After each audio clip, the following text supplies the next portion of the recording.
Jean chapitre 6 verset 30. « Quel miracle fais-tu donc, lui dirent-ils, afin que nous le voyions et que nous croyions en toi? Que fais-tu »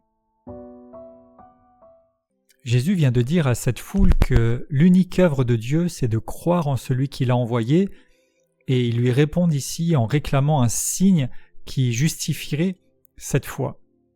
Pourtant, ces gens venaient de vivre la multiplication des pains la veille, et c'est pour cela qu'ils venaient après Jésus, et maintenant ils viennent encore demander un miracle pour croire.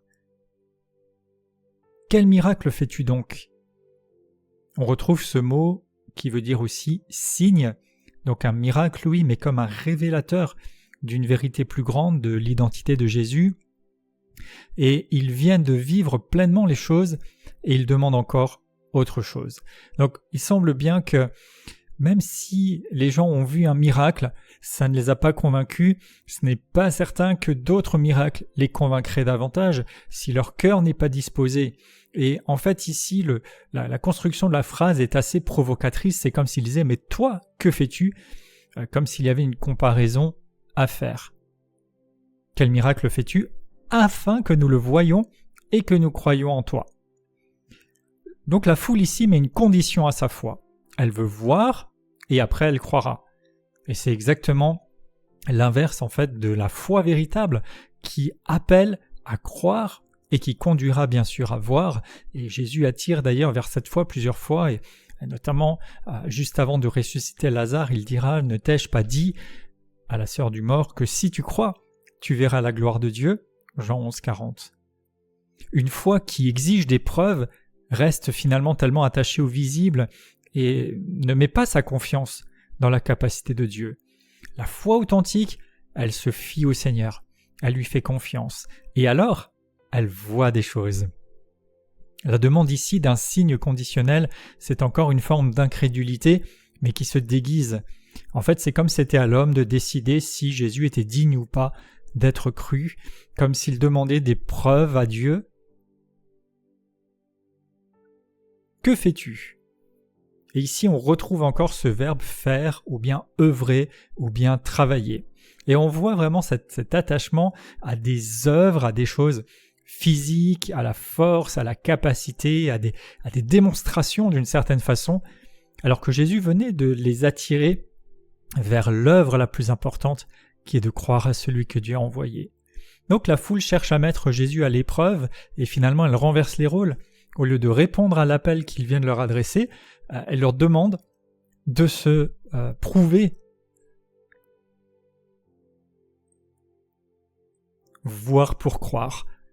Combien demandent comme ça des signes ou placent des conditions en disant « si Dieu fait ça, alors je ferai ça. Si Dieu faisait ci, alors peut-être que je croirais. » Et on pourrait se dire d'un sens, c'est raisonnable, s'il nous montre quelque chose, on pourra croire, mais la foi, c'est justement placer sa confiance en Dieu, parce qu'il est au-dessus de tout. Jésus dira à Thomas, « Heureux ceux qui n'ont pas vu et qui ont cru » Jean 20, 29. Est-ce que nous posons des conditions à Dieu ? Est-ce que nous lui dirions « Fais ceci et alors je te ferai confiance » au lieu de lui faire confiance dans la foi ? Aucun signe finalement ne suffit à un cœur qui ne veut pas croire. La question n'est pas tant « est-ce que j'ai vu suffisamment de choses de Dieu pour croire ?» mais c'est plutôt « est-ce que je suis disposé à croire et à lui faire confiance au-delà de ce que je peux percevoir par mes sens ?» mais tout en sachant que la foi amène à la matérialisation de son objet.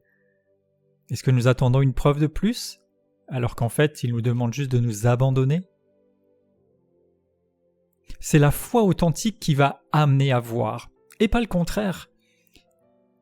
Dieu promet d'être au rendez-vous, d'accomplir ses promesses.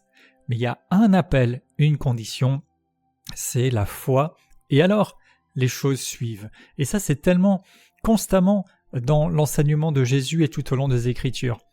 La foi, c'est ce qui va permettre à la puissance de Dieu de s'accomplir, de se manifester dans nos réalités. Alors, notre part, c'est de lui faire confiance, plutôt que de lui réclamer d'abord des garanties. Dieu m'appelle-t-il à avancer par la foi dans un domaine ? Est-ce que je suis prêt à le suivre, à lui faire confiance, ou j'exige d'abord des choses à voir ? La veille, cette foule avait été rassasiée, le lendemain, elle demande déjà autre chose. Ne soyons pas oublieux de ce que le Seigneur a fait. Déjà, dans l'Ancien Testament, à peine sortis d'Égypte, son peuple murmurait au désert, ils ont vite oublié ses œuvres, psaume 106, 13. Mais si nous nous rappelons des grâces que nous avons reçues, de la manière dont le Seigneur est déjà intervenu dans notre vie, eh bien nous sommes reconnaissants envers lui d'une part, et cela sert aussi de fondement, de base à la confiance dans des choses plus grandes. David ainsi se fortifiait en se rappelant comment Dieu l'avait assisté pendant qu'il était berger, et ensuite il opérera en tant que roi. Quelles sont les œuvres que Dieu a déjà accomplies dans ma vie? Est-ce que je pourrais m'en souvenir? Est-ce que je pourrais l'honorer pour ça et lui faire confiance pour la suite?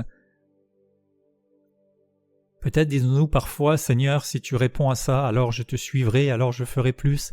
Seigneur, si telle chose, alors autre chose. Lors de la tentation au désert, le diable disait à Jésus, « Si tu es fils de Dieu, fais ceci et cela. » Et Jésus ne lui a pas donné de preuve ou de signe. Jésus ne distribue pas comme ça des choses à la demande, juste comme pour se prouver. Il agit selon les injonctions du Père.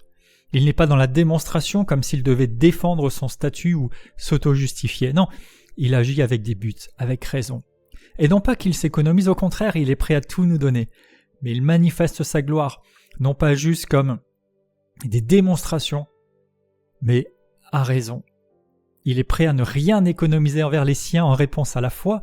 Romains 8 nous dit, lui, qui n'a pas épargné son propre fils, ne nous donnera-t-il pas toutes choses avec lui? Mais il ne gaspille pas, si je peux dire ça comme ça, sa puissance.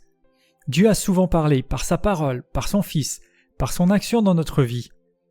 La question peut-être c'est, est-ce que j'ai vraiment besoin d'un nouveau signe ou d'un nouveau miracle? Ou peut-être mon cœur devrait-il être encore davantage disposé à l'écouter? Je crois que la foi véritable fait confiance. Elle ne pose pas ses conditions à Dieu. Elle fait confiance. Je renonce à demander à Dieu de faire ses preuves.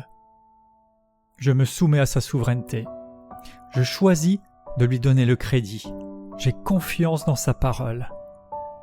Je crois que ce n'est pas une preuve de plus qui me manque, mais que je dois m'abandonner. Alors je refuse de réduire Dieu à mes attentes, de le mesurer à mes petites conditions, ou de vouloir le faire rentrer dans des critères qui soient les miens, mais je me soumets. Je lui permets de manifester sa grandeur et sa puissance. Je déclare que j'ai la foi. Je fais confiance au Seigneur et je sais qu'alors que je marche par la foi, il agit et il agira. L'objet de ma foi sera manifesté à sa gloire parce que la foi, c'est une ferme assurance des choses qu'on espère, une démonstration de celles qu'on ne voit pas.